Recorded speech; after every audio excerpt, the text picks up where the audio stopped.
Ito daw si Toby. Ay, takot. Tulong. Kailangan ko ng floaties.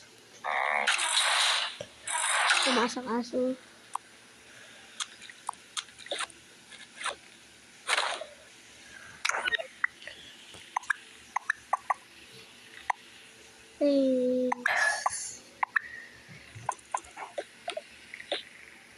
So, ano daw sila?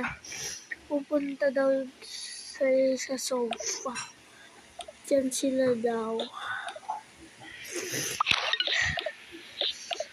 Ito si Toby.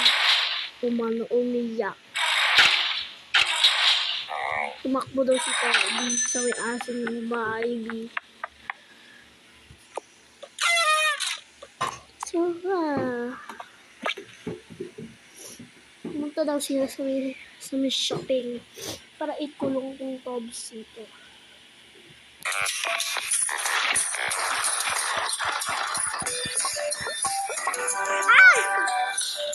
Ganyan daw sila gagala. Si Toby ay pumunta sa may pinakamalayong lugar.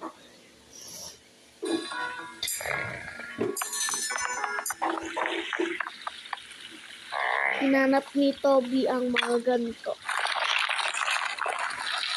Hinanap niya.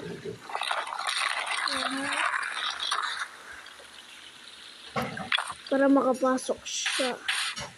Ano ba yan? Wala ang paa.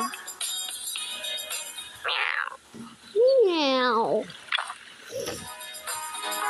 Ano kaya? Lagi na nawawala yung paa. Saan ka ba, Toby? Saan ba yun?